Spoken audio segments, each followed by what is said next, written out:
noches, nosotras somos Dos con Todo en este martes 29 de abril año 2024. Reviví. Gracias, Mon. 25.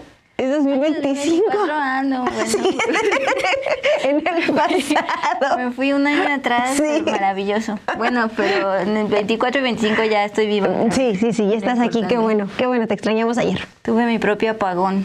Sí, así como España. Mi cerebro se apagó, pero reviví. Gracias, Mon, y gracias a la audiencia. Bueno, pues el día de hoy también es muy importante porque se cumplen 100 días exactos de la segunda administración de Donald Trump, presidente de Estados Unidos, y hoy justamente pues ha reducido un poco el tema de los aranceles a uno de los sectores más importantes económicamente hablando de México, es decir, los aranceles a los automóviles. Hasta el momento no hay reacción del secretario de Economía, Marcelo Ebrard, o de la propia industria. Seguramente en las próximas horas se tendrá una reacción al respecto.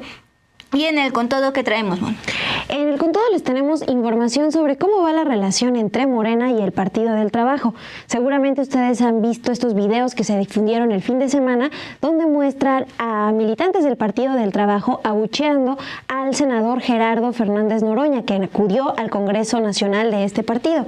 Bueno, no es la primera vez que militantes del PT pues muestran su molestia con militantes de Morena, porque recuerden que el senador Noroña ya se afilió a ese partido. Les tenemos los detalles en este programa, particularmente en la sección que ya conocen, Con Todo. Una pausa y arrancamos.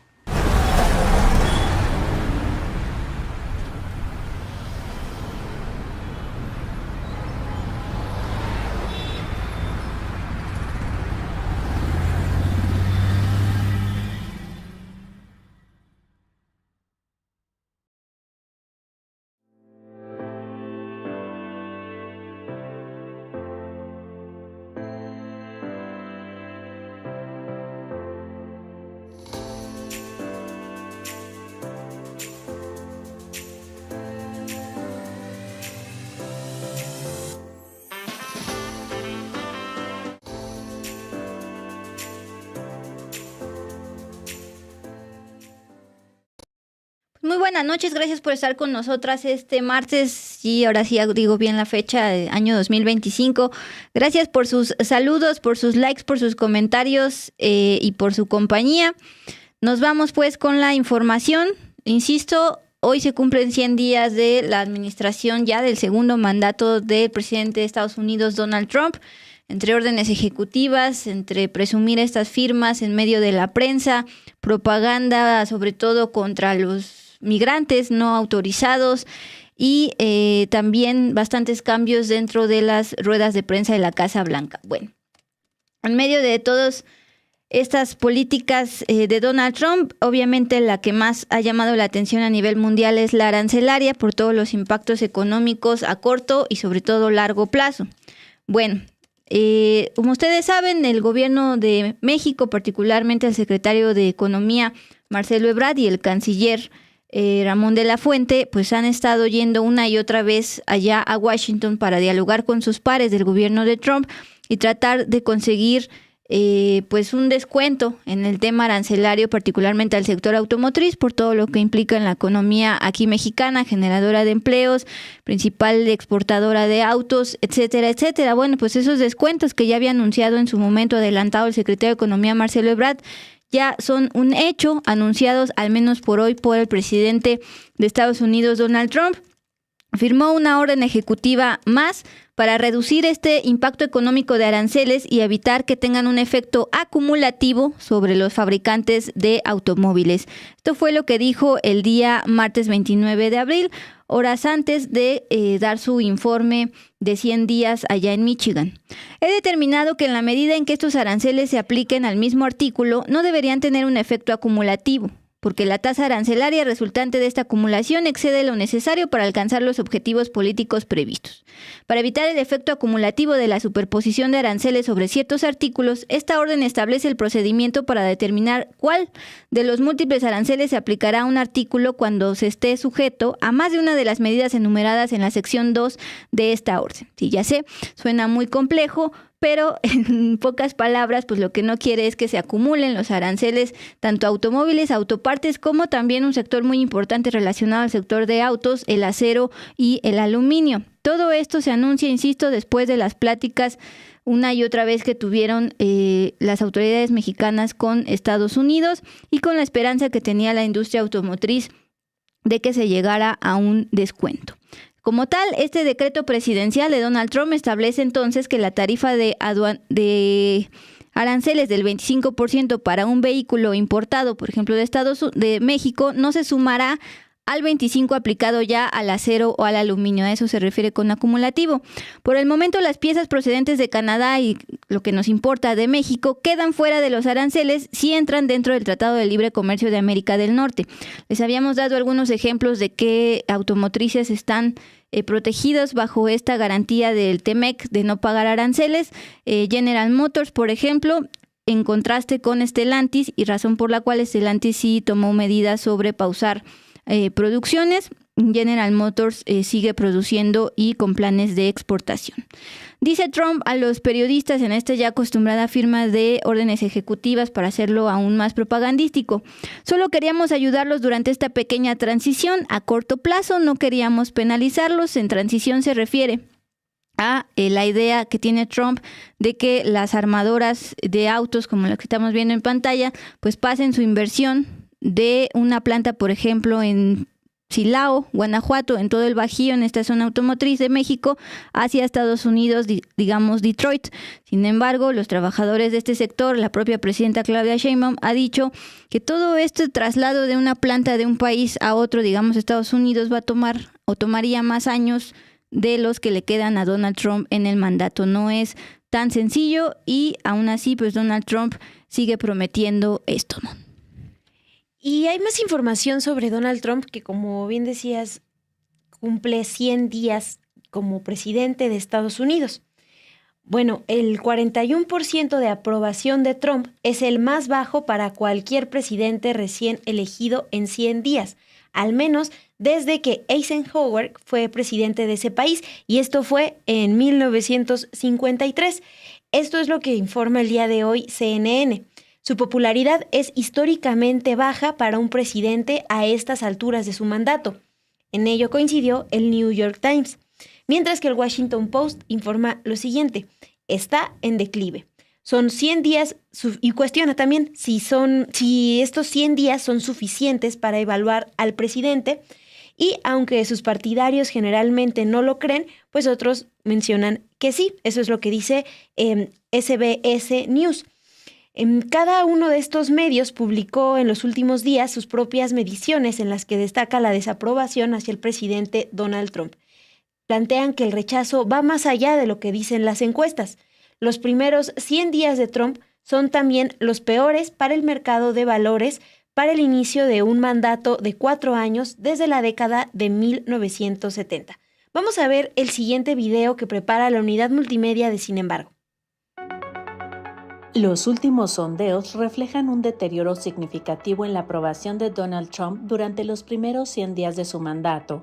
Según The Washington Post e Ipsos, su índice neto de aprobación ha pasado de +2 en febrero a -7 actualmente, con solo 42% de apoyo frente a un 55% de rechazo. Encuestas de CNN, CBS y The New York Times confirman esta tendencia, mostrando que su popularidad es la más baja para un presidente en esta etapa desde Wright Eisenhower.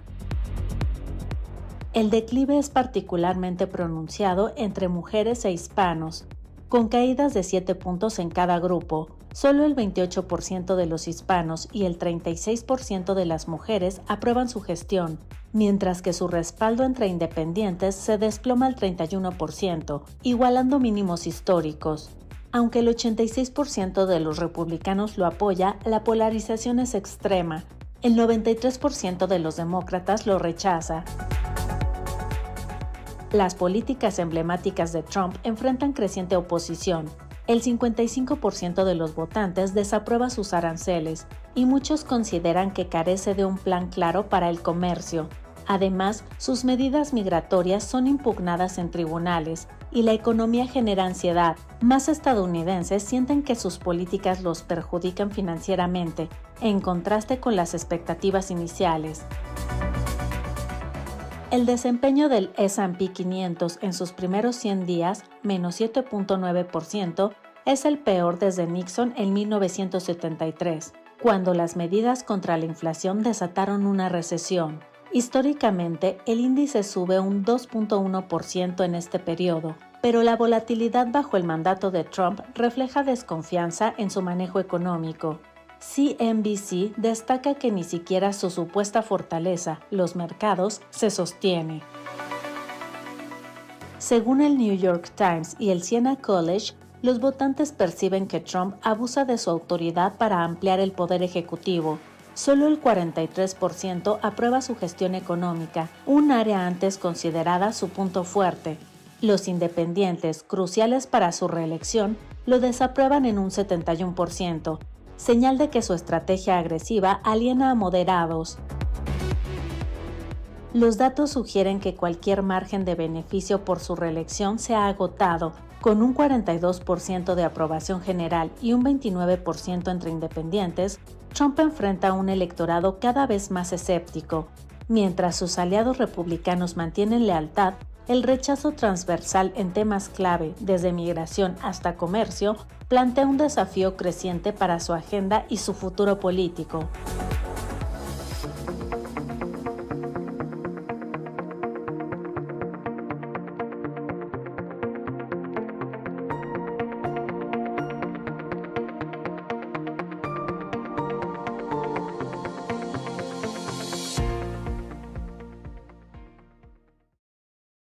Bien, justamente nosotras hace unos días dábamos cuenta de estas encuestas publicadas tanto por medios afines al trumpismo, llámese Fox News, que el propio Trump suele publicar en sus redes sociales, y también otro tipo de medios más críticos como el Washington Post y demás, coincidían en que en estos meses ha subido el rechazo hacia las decisiones de Trump, particularmente las decisiones arancelarias por este tema. Bueno, te decía que en Truth Social, la red social que él fundó, desde el día de ayer a las 9:43 de la noche, pues él dice que estas encuestas son fake news, falsas, como las noticias por sí mismas, dice, falsas. Estamos haciendo un gran trabajo, y en otras declaraciones dijo que los resultados de estas encuestas son porque solo encuestan a demócratas, es decir, el bloque opositor de los republicanos, aunque pues las encuestas son representativas y justamente tienen que consultar a toda una población que represente a todo Estados Unidos. Pero ahí está, para Donald Trump son falsas estas encuestas, para él está haciendo un excelente trabajo. Ahora, nos pasamos a el tema de México, que también es muy importante. Me refiero al tema de corrupción dentro del sector salud. Hemos hablado aquí sobre casos de corrupción dentro del laboratorio Birmex. Pues, por ejemplo, el doctor Héctor Frisby nos habló al respecto de cómo pues esta corrupción dentro del sector salud público pues puede llegar a matar gente, ha matado gente. Y hoy la secretaria anticorrupción Raquel Buenrostro pues da mayores detalles de esta investigación sobre irregularidades dentro de la compra consolidada de medicamentos e insumos médicos 2025-2026, después de que la Secretaría de Salud detectó la intención de un sobrecosto por más de 13,000 millones de pesos, lo cual no se concretó, pero a partir de ahí pararon todo y empezaron a revisar otras posibles irregularidades. Bueno, pues ya detectaron que 16 empresas farmacéuticas tienen presuntas irregularidades relacionadas con esta compra consolidada 2025-2026, tanto de claves de medicinas como de insumos médicos. La secretaria anticorrupción Raquel Buenrostro asegura lo siguiente esta mañana.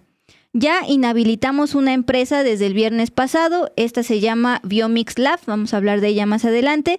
Tenemos ya una empresa en investigación abierta y muy probablemente en esta semana la mandemos a temas penales, es decir, no solo se va a inhabilitar y se va a aplicar una multa, también se va a denunciar ante la Fiscalía General de la República, porque Biomix Lab falsificó documentos del registro de COFEPRIS de acuerdo con la Secretaría Anticorrupción. Escuchemos cómo lo anunció la secretaria Raquel Buenrostro esta mañana y volvemos con el tema de Biomix Lab.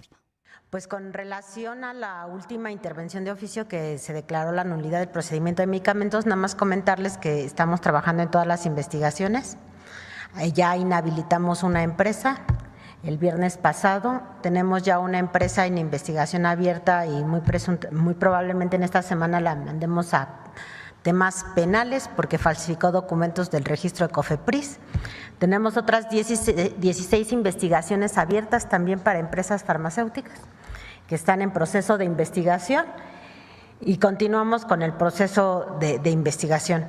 Con relación a toda la revisión que se hizo de la documentación, se encontraron algunas irregularidades más o menos en la compra de poco más de 650 claves y la siguiente es pues, la Secretaría de Salud se ha estado trabajando con nosotros, con ellos y también con COFEPRIS para tener información cada vez más a la mano, procedimientos más claros y más sencillos para evitar que se cometa cualquier tipo de abuso durante el procedimiento y a cualquier tipo de otro tipo de irregularidad o de inconveniente durante el proceso.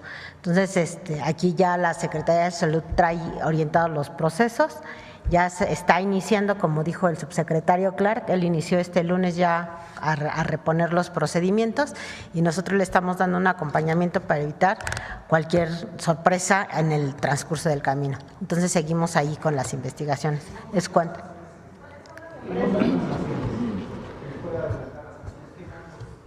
No, ahorita les decíamos, tenemos en investigación 16 empresas, una ya está inhabilitada y la otra está en investigación.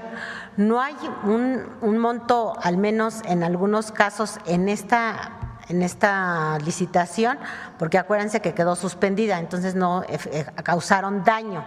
Hay una presuntiva de un sobrecosto que en algún momento se identificó el subsecretario Clark en 175 claves, que vimos que fueron un poquito más, pero nunca se materializó porque se declaró la nulidad y se están reponiendo ahorita los actos.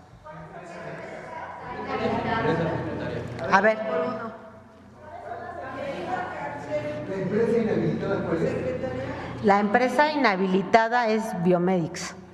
¿American cárcel o podrán salir bajo fianza del delito? Eso lo determina la Fiscalía General de la República. Nosotros hacemos el expediente y lo tramitamos ante la Fiscalía General de la República. Bueno, pues justamente la propia Secretaría Anticorrupción ya está señalando el nombre de la empresa que ha sido inhabilitada por parte de la Secretaría de la Función Pública, ahora Secretaría Anticorrupción, por falsificar documentos del registro de COFEPRIS. Bueno, pues justamente en la página de la Secretaría de la Función Pública, ahora Secretaría Anticorrupción, se tiene toda una lista de empresas inhabilitadas o sancionadas y actualmente ya aparece Biomix Lab porque la inhabilitación se notificó desde el viernes pasado, 25 de abril del año 2025. Esta inhabilitación va a ser al menos durante 1 año y 3 meses, es decir, esta tarjeta informativa lo marca hasta el 28 de julio del año 2026. Además de la inhabilitación, la multa va a ser por 841,417 pesos, particularmente por infringir la ley de adquisiciones del sector público, entiéndase, falsificar documentos del registro de COFEPRIS en una licitación en particular. Pues la licitación es larga, el código de la licitación es larga, pero es de 2024 y corresponde a la adquisición consolidada de vestuario, de uniformes, de calzado y de equipo de protección para el ejercicio fiscal 2024. Recordarán que el tema del desabasto en el sector salud no solo es de medicamentos, también es de insumos médicos. Hay testimonios varios de personal médico que asegura que no cuentan ni siquiera con jeringas o con pijamas quirúrgicas para realizar su trabajo. Bueno, pues esta empresa que cometió actos de corrupción, lo que tenía que hacer era pues venderle al gobierno uniformes, calzado y equipo de protección para personal médico para todo el ejercicio 2024. Cayó en sus irregularidades de falsificar documentos a COFEPRIS y entonces ahora se va a inhabilitar, se multa con más de 800,000 pesos y no solo eso, sino sí se va a presentar una denuncia ante la Fiscalía General de la República. Esto en caso de una empresa, pero también dentro de este parar la consolidación, la compra consolidada para averiguar si había más mañas, pues justamente encontraron 16 irregularidades de 16 empresas, por lo cual también ya están esas investigaciones abiertas. Aún así, el subsecretario de Salud, Eduardo Clark, asegura que pese a estas pausas en las compras consolidadas, no se verán afectados al menos el abasto de medicinas para epidemias pues ya bastante conocidas en México, llámese diabetes u obesidad, las cuales están muy relacionadas a lo que pues Mon les estaba exponiendo la semana pasada, es decir, todo el tema del poder de la industria chatarrera para meternos esos productos nocivos para la salud. Y también ya habíamos hablado pues los monstruos y los tentáculos del monstruo, tanto de la industria farmacéutica como de la chatarrera, que en este sentido van relacionados. Pues Dul, también aquí nos mencionan el trabajo de Raquel Buenrostro, la secretaria anticorrupción. Rodolfo Salas dice cuidado con Raquel Buenrostro. También nos decían que ella será pues la encargada de revisar también las deudas de otro empresario, Salinas Pliego. Bueno, aquí nos dejan algunos comentarios por esta cuestión que anuncia el día de hoy la secretaria Raquel Buenrostro, particularmente en cuanto a esta empresa Biomix Lab. Pero también tienes información sobre una empresa que perdió, al menos en los primeros meses de este 2025. El primer trimestre, sí, pues justamente a finales de abril las empresas suelen reportar sus reportes financieros a la Bolsa Mexicana de Valores. El Grupo Televisa el día de hoy lo hizo ante la Bolsa Mexicana de Valores. Y bueno, son resultados de enero, febrero y marzo, es decir, el periodo en que ya Emilio Azcárraga Gallín ya no es presidente de Grupo Televisa. Recuerden que en octubre del año pasado presentó su renuncia en medio de la investigación del denominado FIFA Gate, es decir, supuestos sobornos a cambio de espacios en los mundiales de fútbol, como el que viene ya el próximo año, el Mundial 2026. Bueno, de acuerdo a lo reportado por Grupo Televisa, los inversionistas en la Bolsa Mexicana de Valores, donde por cierto hoy sí presenta una caída en el valor de sus acciones de más de 6%, sus ingresos en enero, febrero y marzo de este 2025 respecto a 2024 disminuyeron 6.1%, en comparación precisamente con los primeros 3 meses del año pasado. Esta disminución la atribuye Televisa en este comunicado a la caída de los ingresos de Sky, esta televisión satelital, así lo informó a los inversionistas. Luego, la utilidad neta atribuible a los accionistas de la compañía, entiéndase pues las ganancias netas, disminuyeron 632 millones a 319.8 millones en el primer trimestre de 2025, comparado con 951.8 millones en el primer trimestre de 2024. Es decir, sería una disminución de 66% del primer trimestre de 2024 en comparación con ya estos primeros 3 meses de 2025. Ahora, estas variaciones desfavorables, así lo plantea Grupo Televisa en su comunicado, fueron parcialmente compensadas por un aumento en la utilidad de operación antes de otros gastos, también una disminución en gastos financieros y otras medidas. Bueno, pues ahí está el reporte que da Grupo Televisa. El día de hoy, pues luego de la publicación de este reporte, se ve cómo pues el valor de sus acciones cae un 6%. Y como te decía, Mon, es importante mencionarlo porque es el primer periodo en que se reporta los avances financieros cuando ya no está Emilio Azcárraga Gallín en la presidencia. Tuvo que salir por el tema de FIFA Gate, de sobornos y demás. Y con ello, pues como toda la familia Azcárraga ya no tiene el mismo poder que tenía dentro de todo este grupo llamado Televisa.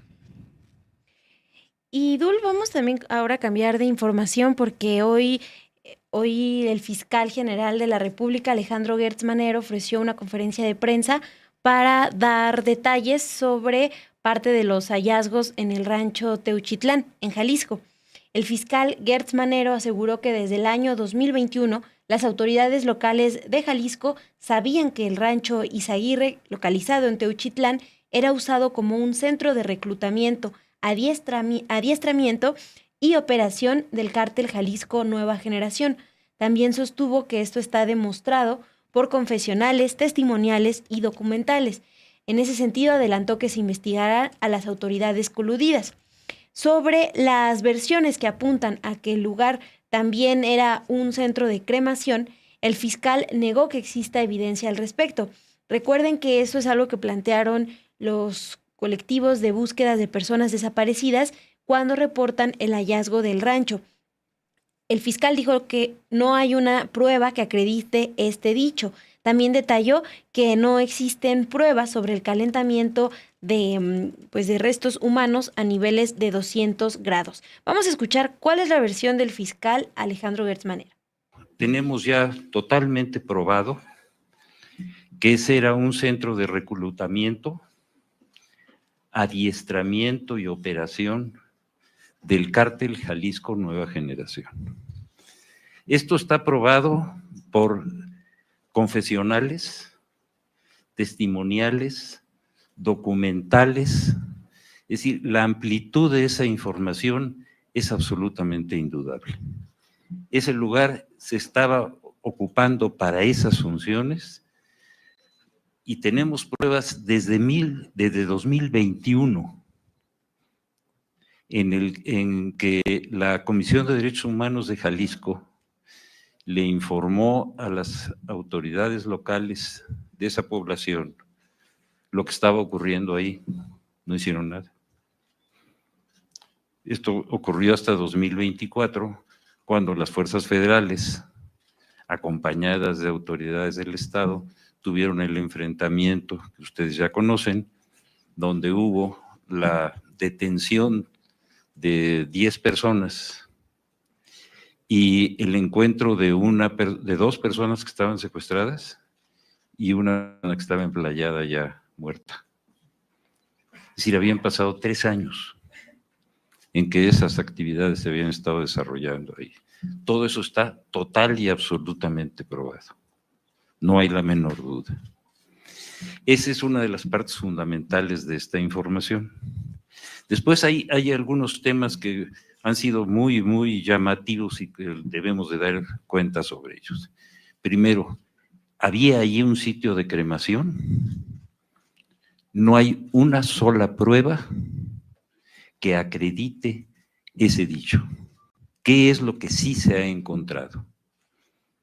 Se encontraron lugares, zanjas y algunos agujeros que se habían hecho donde hacían fogatas. Se encontró una pequeña vasija, no sé si nos puedan poner la fotografía, una pequeña vasija con fragmentos muy pequeños de huesos de una antigüedad que creemos que es importante. Ahí está. Esa vasija estaba en un pequeño montículo que encontraron las autoridades, tanto de Guardia Nacional como de las autoridades locales. Como había muchas dudas sobre estas zanjas y sobre estas horadaciones que había en el terreno,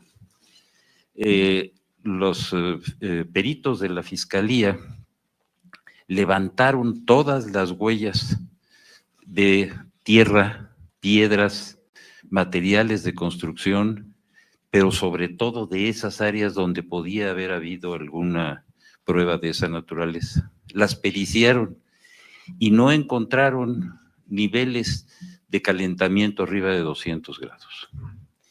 Como esa era una afirmación que estaba muy en duda, la Fiscalía tomó la decisión de pedir a la Universidad Nacional que sus laboratorios nos hicieran un análisis de toda esa documentación que se había obtenido y de todas esas pruebas de piedras, materiales de construcción, tierra, y el dictamen, que si me lo pueden poner por ahí, y del cual esta parte que es la que podemos dar a conocer, si ustedes necesitan una copia, con mucho gusto se las hacemos llegar. Nos señalan que no podía haber habido arriba de 200 grados. Para que pueda haber una cremación se necesita llegar a 8. Se hizo un análisis que lo han hecho todos los que han intervenido desde las autoridades locales, si se habían encontrado cadáveres o fragmentos de cadáveres. No se encontraron cadáveres, huesos, hablo de osamentas completas o parciales, no se encontraron. Entonces, esa versión, no tenemos más información que la que les estamos dando a ustedes, y eso es lo que está periciado, se tiene en las carpetas y en los procesos. Hay que recordar que se han iniciado 14 procesos por delincuencia organizada, por desaparición de personas vinculadas con el homicidio de la persona que se encontró ahí, y todos esos casos ya están judicializados, las órdenes de aprehensión están cumplidas, y vamos a seguir cumpliendo órdenes de aprehensión en contra de autoridades locales que hayan estado involucradas en esto. Bueno, y cuestionado sobre si el exgobernador Enrique Alfaro o alguna autoridad de su administración tenía conocimiento de las actividades ilícitas en este lugar, el fiscal Gertz Manero sostuvo que si en 2021 la propia Comisión de Derechos Humanos ya había hecho comunicado a las autoridades municipales de la zona, pues desde el 2021 había conocimiento, que es lo que escuchábamos en el audio que les compartimos. Sin embargo, el fiscal no respondió a algunas preguntas clave, como la verdadera dimensión de lo que ocurría en este rancho. También fue cuestionado si, con base en los testimonios, hay información de cuántas personas fueron reclutadas en este lugar, cuántas pudieron ser víctimas de desaparición o incluso cuántas fueron asesinadas en este lugar. Dijo que sobre eso no hay información. Después de esta conferencia, también el colectivo Guerreros Buscadores de Jalisco, que fue quien expuso todos los hallazgos en el rancho de Teuchitlán, compartió un comunicado en sus redes sociales. En él se dirigen particularmente a la presidenta Claudia Sheinbaum. Dice lo siguiente, parte de este comunicado: ya nos quitaron a nuestros hijos, no permita que también nos quiten la verdad. Le están mintiendo, presidenta, y quien miente ve por su interés personal, pero no mide el daño que causa. La están alejando de nosotras, de las madres buscadoras, justo ahora que comenzábamos a caminar juntas. El fiscal general no ha puesto un pie en el rancho. Nosotras hemos trabajado estrechamente con la titular de la Fiscalía Especializada en Materia de Derechos Humanos, Sara Irene Herrerias. Sara ha sido la testigo de nuestra lucha y conoce la verdad de este caso. Conoce la evidencia que hemos presentado, incluyendo videos, testimonios y testigos. Eso es lo que responde el colectivo Guerreros Buscadores de Jalisco. Y quiero reiterar esta parte, Mon. El fiscal general no ha puesto un pie en el rancho, pero él es el que está dando la versión. Sí, pues sí es importante que ustedes tengan estas dos versiones, la que da a conocer hoy la Fiscalía y pues la del colectivo de buscadores, ¿no? y de buscadoras. Pues Dul, con esta información, ¿te parece si vamos a una breve pausa para continuar con el contado que les preparamos el día de hoy?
La relación entre Morena y el Partido del Trabajo ha tenido dificultades en los últimos meses, a raíz, por ejemplo, de la decisión de quiénes representarían a la coalición Morena, Partido Verde y el Partido del Trabajo en Veracruz, donde este año habrá elecciones.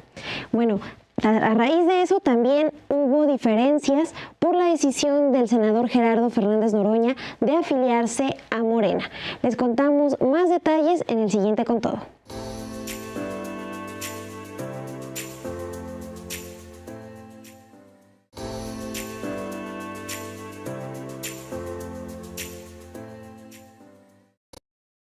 La relación entre el Partido del Trabajo y Morena, que son aliados desde que Morena se fundó, se ha tensado en los últimos meses ante la decisión de no competir juntos en las elecciones municipales de Veracruz.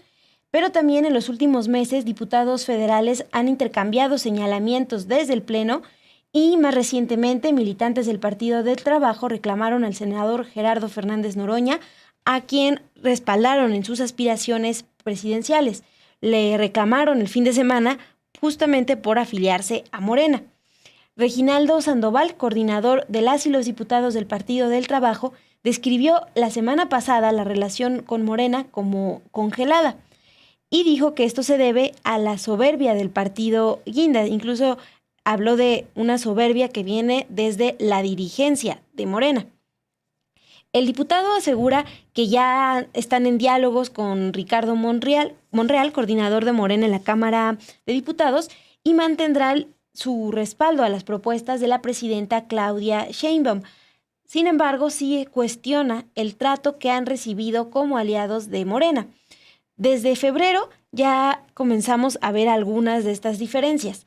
En Veracruz, la alianza electoral entre Morena, el Partido del Trabajo y el Partido Verde no se concretó, porque en esa entidad el PT reclamó que solo encabezaría la coalición en 22 municipios, cuando en contraste en 33 municipios estaría al frente el Partido Verde, el aliado de Morena, que como ustedes saben ha sido cuestionado por recibir en sus filas a expriistas y a otros políticos sobre los que pesan señalamientos de corrupción. Vamos a escuchar qué es lo que dijo el diputado Reginaldo Sandoval sobre la decisión de no ir en alianza en Veracruz. En la elección que tenemos este año, que es Durango y Veracruz, en Durango vamos juntos, ahí va caminando bien, y en Veracruz vamos solos, no por culpa del PT, sino por decisión de Morena, de que nos ninguneó, no nos necesita, ahí se ven. Y bueno, pues equivocadamente, esperemos.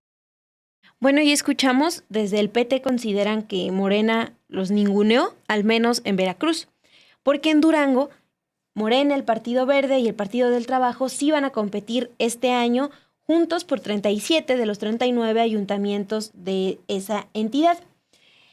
Y es también importante recordar que otra ruptura entre estos dos partidos se registró en la elección por la gubernatura de Coahuila en 2023.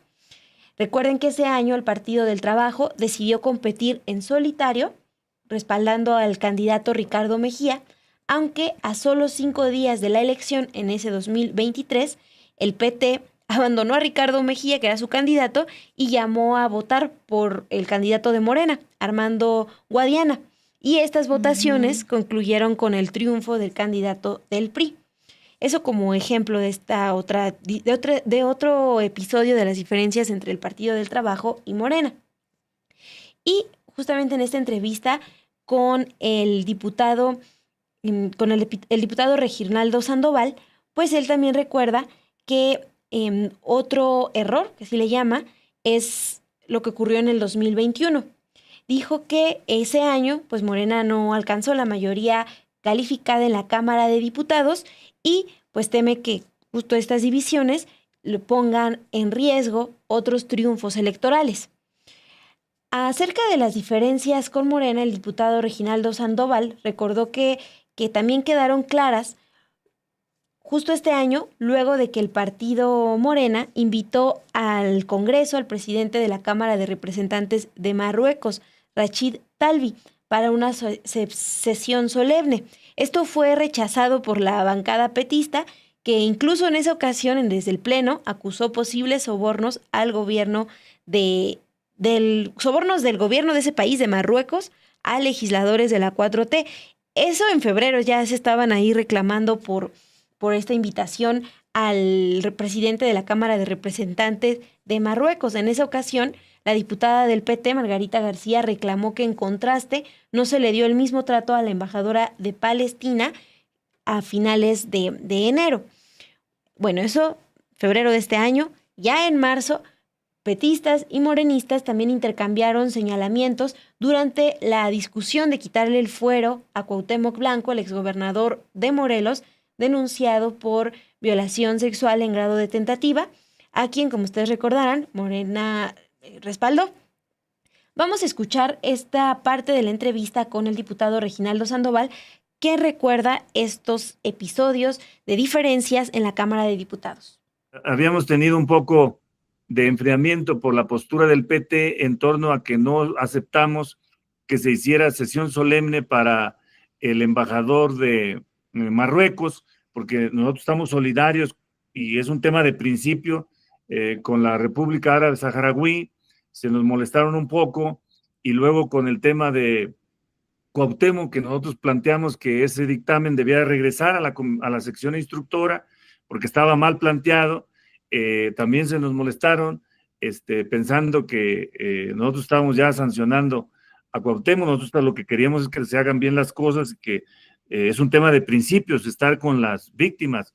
Y entonces parece que todo eso ya va pasando y ya empezamos un poco medio a recomponer las cosas. Y entonces la reflexión que estamos haciendo ahorita es que necesitamos sentarnos, dialogar y pensar de cómo profundizar y cómo irnos a fondo en la construcción de la 4T, entendida como la primera, la segunda y la tercera, que también no corramos el riesgo de que se nos quede en el camino porque empecemos a fallar, porque empecemos a sentirnos mucho, a sentirnos autosuficientes y creer que ya podemos todo. Y esa es un poco la reflexión que nosotros hacemos para el trato digamos, un trato pues cordial, reflexivo, autocrítico. Es parte de esta entrevista con el diputado Reginaldo Sandoval, que recuerda las distintas diferencias que han tenido al menos en la Cámara de Diputados, y también lo que ocurrió en 2021, cuando Morena pues no alcanzó esta mayoría en el Congreso. Y les decía que otro factor que sumó a las diferencias fue la afiliación a Morena del senador Gerardo Fernández Noroña. Recuerden que Fernández Noroña ha ocupado cargos como legislador desde el 2009 y en todos ellos ha sido respaldado siempre por el PT. Incluso cuando se estaba definiendo quién sería el representante para la candidatura presidencial de Morena, el PT y el Partido Verde, pues es el PT el que postula a Gerardo Fernández Noroña. Por eso es que este 26 de abril, cuando se realizó el Congreso Nacional de ese partido, el senador fue invitado, pero también recibió abucheos. Le gritaron, de acuerdo con lo que consignan distintos videos que se difundieron en redes sociales, estamos viendo uno de ellos en pantalla, le gritaban, por ejemplo, traidor, o le hacían el reclamo a que se afiliara. Y a raíz de eso, pues la dirigencia del Partido del Trabajo publicó un mensaje en sus redes sociales donde se disculpa con Gerardo Fernández Noroña, es el que estamos viendo en pantalla. Dice: el profe Anaya. Lamentamos lo sucedido este sábado con el compañero senador Noroña tras las expresiones negativas de algunos compañeros hacia su persona. Y una fotografía en donde se ve al senador Noroña con Alberto Anaya, que, como decías, pues es el eterno dirigente de este partido. Y esta disculpa fue calificada por el coordinador de los diputados del PT como innecesaria, pero bueno, ahí vemos una sentida disculpa por el penoso incidente. Y esto fue el fin de semana. Ayer, lunes 28 de abril, Noroña, presidente de la Cámara de Senadores, describió este acto como una emboscada y aseguró que si bien está agradecido con el Partido del Trabajo por respaldar sus aspiraciones presidenciales en el 2024, no les debe nada ya, porque él también aportó al partido. Incluso sugirió que desde el Partido del Trabajo podrían estar preparando una ruptura y que posiblemente lo están usando a él como pretexto. Y esto lo dijo específicamente al acusar al diputado Reginaldo Sandoval de tratar de quedar bien con ciertos grupos ante la posibilidad de que falte Alberto Anaya, el dirigente del PT, desde hace décadas. Vamos a escuchar qué es lo que opinó el senador Gerardo Fernández Noroña en conferencia de prensa el día de ayer. Efectivamente, en la Cámara de Diputados, pues hay un personaje ahí, hoy decía en una entrevista, que yo debía pedir disculpas por haberme afiliado a Morena. No, hombre, esa persona es muy agradecida. Estuvo a punto de morir por COVID y yo intervine para que lo recibieran en el hospital militar y le salvaron la vida. Muy agradecida.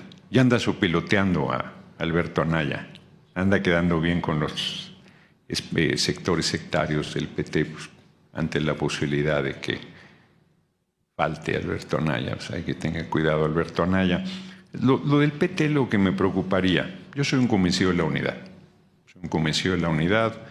Yo ya pinté mi raya en lo personal, pero como político yo estoy convencido de la unidad de Morena PT Verde. Entonces a mí me preocuparía que estén preparando su ruptura. Eso sí me parecería grave, ¿no? Que estén usándome de pretexto para romper. Y eso, pues creo que sería un error. Creo que a los primeros que afectaría sería a ellos, pero al movimiento también. O sea, soy un hombre agradecido y yo estoy cierto que yo no hubiese sido aspirante al liderazgo de nuestro movimiento si el PT no me respalda. O sea, yo fui una propuesta del PT, pero como deber, pues no le debo nada a nadie. Me parece que estamos pagados, ¿no? O sea, lo que yo hice en los años que estuve como externo del PT, pues fue beneficioso para el PT. Y para mí también. Entonces estamos a manos, ¿no? Ni me deben ni les debo, creo yo. Sobre esto que planteó de pintar su raya con el Partido del Trabajo, también en la conferencia el senador dijo que donde haya candidaturas comunes, Morena, PT y Partido Verde, iremos, así dice, pero donde vayan separados solo apoyará a los candidatos de Morena. Eso es lo que pone como ejemplo sobre pintar la raya con el Partido del Trabajo. En cambio, el diputado Reginaldo Sandoval recordó que él apoyó su búsqueda por la candidatura presidencial en los últimos comicios y consideró que Noroña no ha reflexionado acerca del sentimiento de la militancia del PT y lo invitó a dejar de lado sus intereses personales. Cuestionado sobre este tema que plantea Noroña, sobre si está buscando acercarse con el dirigente Alberto Anaya para dividir al partido, pues es algo que niega el diputado Sandoval. Vamos a escuchar qué es lo que opinó sobre la postura que ha tomado Gerardo Fernández Noroña. Yo he sido siempre correcto y respetuoso con Noroña. Yo creo que ya meterse a eso es un tema equivocado de parte de él y no lo acepto, porque nosotros no hemos hecho absolutamente nada en contra de Noroña. Nada es nada. Número uno. Número dos, nosotros no somos principiantes, nosotros somos formados en la izquierda, somos congruentes y no andamos buscando cargos ni disputas. Mi maestro Beto Anaya es mi maestro, es mi guía, es mi líder. Jamás nosotros le haríamos una cosa que perjudique o jamás haríamos una cosa de división del partido, jamás tampoco. Nosotros somos extremadamente institucionales y somos correctos en este tema. Nunca pondremos intereses personales por arriba del proyecto, nunca. Y ahí creo que nuestro amigo Don Noroña, si es que dice eso, está equivocado y le empieza a fallar el cálculo político. Y tiene que serenarse y ver más allá, porque cuando nos gana la fuerza del interés personal sobre el tema del proyecto, sobre el tema de nuestra misión, sobre el tema del objetivo estratégico del movimiento y del proceso, entonces sí empezamos a fallar. Y por eso es importante que se serene nuestro amigo y reflexione y vea quiénes son sus adversarios, sus enemigos y quién quisiera descarrilar. Nosotros no. Incluso a mí me preguntaron, oye, pero ¿quieren? Sí, a Noroña se le quiere, se le estima en el partido. Nosotros no queremos que se aleje del partido, incluso si quisiera ser candidato, sin problema de nuevo, nosotros lo acompañamos y lo apoyamos. El tema es que la percepción que hay ahorita es que él se está alejando del partido, no nosotros, de Noroña. Dice que se serene nuestro amigo y reflexione, y también planteó que si más adelante Gerardo Fernández Noroña quisiera buscar un cargo respaldado por el PT, pues que como son amigos sí lo van a respaldar. Bueno, eso en la Cámara de Diputados. Les explicábamos los diferentes episodios que muestran la tensión entre Morena y el PT. En senadores, en donde está Gerardo Fernández Noroña, Giovanna Bañuelos, vicecoordinadora de los senadores del PT, descartó que la decisión de Noroña de afiliarse a Morena represente una ruptura. Dijo que no hay ninguna ruptura ni dentro del PT ni con Morena. Y es importante también recordar que Noroña no es el único cuadro que el PT perdió recientemente.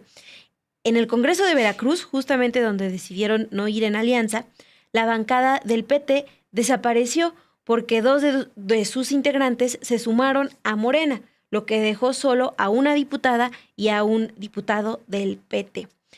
Y a nivel federal, pues Morena sí necesita los votos de las y los 49 diputados del PT para alcanzar la mayoría calificada. Actualmente el Partido del Trabajo es la 4ª fuerza en diputados, solo por debajo del Partido Verde, que cuenta con 62 legisladores. Esta imagen que vemos es de lo que pasa en el Senado. En el Senado también los votos de 6 legisladores petistas son necesarios, además de los votos de 14 senadores del Partido Verde. Estos votos, Partido Verde, Partido del Trabajo, pues son los que necesita Morena para alcanzar la mayoría calificada. Esa gráfica es la de la Cámara de Diputados. Ahí justamente vemos que Morena tiene 253 legisladores, el PAN 71, el Partido Verde 62, luego sigue el PT con 49 y ya abajo el PRI con 37, pero por eso son importantes también los votos del Partido del Trabajo. Y igual les recordamos que este partido, que es liderado desde hace años por Alberto Anaya, fue aliado político del expresidente Andrés Manuel López Obrador, después de Morena, este partido que funda López Obrador, y justamente esta cercanía le ha permitido aumentar su votación cada 6 años y con ello conservar su registro a nivel nacional. Por ejemplo, en la elección del 2018, el Partido del Trabajo a nivel federal registró 3.396.264 votos para la elección presidencial. Para junio del 2024 obtuvo 3.882.813 votos. Es decir, en estos 2 comicios, 2018-2024, aumentó 14.33% sus votos. Sin embargo, solo quedó por detrás del Partido de la Revolución Democrática, el PRD, que perdió su registro porque no alcanzó el 3% mínimo de votos, y el PT también sumó menos votos en la elección del 2024 que el otro aliado de Morena, que es el Partido Verde. El PT registró o acumuló nada más el 6.45% de los votos a nivel elección presidencial en 2024 y arriba quedó el Partido Verde con 4.677.057 votos que representaron el 7.7% de la votación. Esos datos pues nos sirven para dimensionar cuántos votos está acumulando tanto el Partido Verde como el Partido del Trabajo, los dos aliados de Morena. Ahí está, pero de momento el Verde le está dando más votos que el PT actualmente en el Congreso, ¿verdad? Para que llegue a su mayoría calificada y pueda en fast track o no aprobar sus reformas constitucionales. Lo único que quisiera agregar, Mon, porque justamente el tema de si el PT se distancia, está de relación congelada continúa con Morena. Va a tener consecuencias como lo que vimos en Coahuila, ya decías este ejemplo de 2023, estamos viéndolo en Veracruz, no van en alianza para las elecciones de Veracruz, que por cierto ya arrancaron las campañas hace un par de horas en esta entidad, pero el punto y el riesgo es que precisamente se divida el voto de la izquierda, porque a diferencia del Partido Verde, que pues es muy pragmático, ha estado con PAN, con PRI, ahora con izquierda, pues el PT ha mantenido al menos esta apariencia de izquierda. Pero es importante recordar pues el origen del PT, que lo mencionaban aquí en el chat. Ya se me perdió el comentario, pero pues está este eterno fantasma de que el PT surgió a partir de una idea de los Salinas de Gortari. Bueno, hace un par de años, en 2017, Francisco Ortiz Pinchetti, periodista y hermano del extitular de la FEPADE, José Agustín Ortiz Pinchetti, escribió en una columna aquí en Sin embargo lo siguiente. Dice: ese partido fue creación en 1990 del entonces presidente Carlos Salinas de Gortari, el mismísimo innombrable, jefe de la mafia del poder, con el objetivo de dividir a la izquierda. Por eso lo menciono, porque una de las versiones del surgimiento del PT es para dividir el voto de la izquierda, lo cual estaría pasando si esta relación congelada se mantiene. Anaya Gutiérrez, dirigente del Frente Popular de Tierra y Libertad de Monterrey, Alberto Anaya, fue el escogido para ese proyecto político, de cuya instrumentación se encargó personalmente Raúl Salinas de Gortari, el hermano incómodo. ¿Cuál era la relación de los Salinas de Gortari con Anaya Gutiérrez, fundador del PT?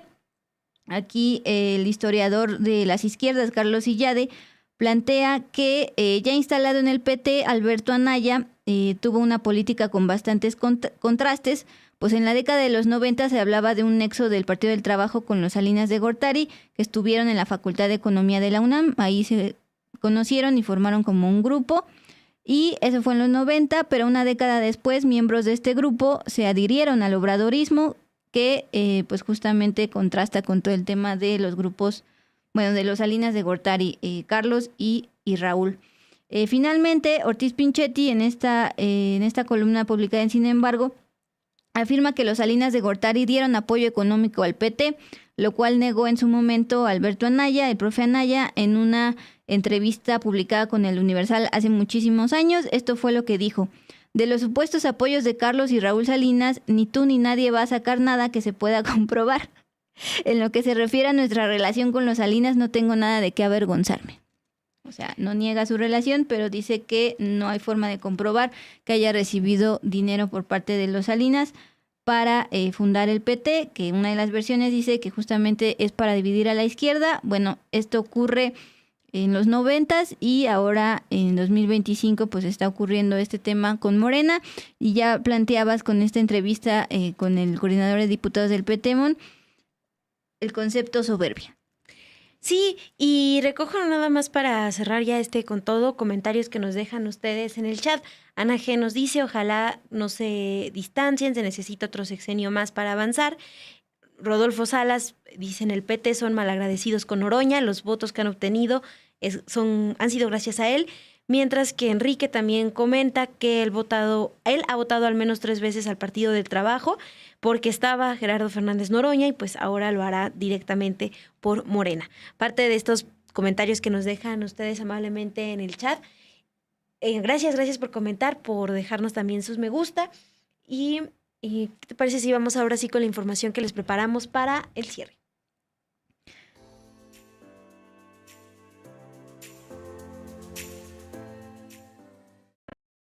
Rápidamente con el cierre. Justamente hablábamos del arranque de campañas allá en Veracruz. De momento la coalición Morena va sin el Partido del Trabajo, pero ya hay un reporte de un asesinato a un candidato. Se trata de Germán Anuar Valencia. Él era candidato de Morena y Partido Verde para la alcaldía de Coxquihui, Veracruz. Él fue asesinado a balazos el día de hoy, luego de haber iniciado su campaña apenas hace unas horas de cara al próximo 1 de junio. Recuerden que aparte de elección judicial, pues va a haber elecciones en Veracruz y Durango. Los hechos ocurrieron la mañana de este martes en la comunidad del Arenal, cuando un grupo de hombres armados arribó al lugar y comenzó a disparar contra el candidato y sus colaboradores, quienes se encontraban en el sitio para grabar un video promocional del arranque de su campaña. Por el ataque a balazos también resultaron heridas al menos 3 personas, de las cuales fueron identificadas una mujer, un bebé de 10 meses y una joven. La propia dirigente nacional de Morena, Luisa María Alcalde, quien acudió el día de hoy a Veracruz para el arranque de campañas, se pronunció en sus redes sociales confirmando el asesinato del candidato.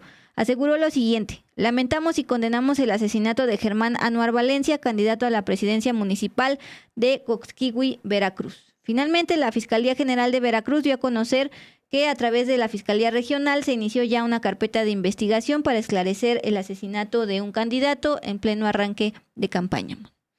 Dulio, nos vamos a ir también con otra información pues que es importante que ustedes conozcan.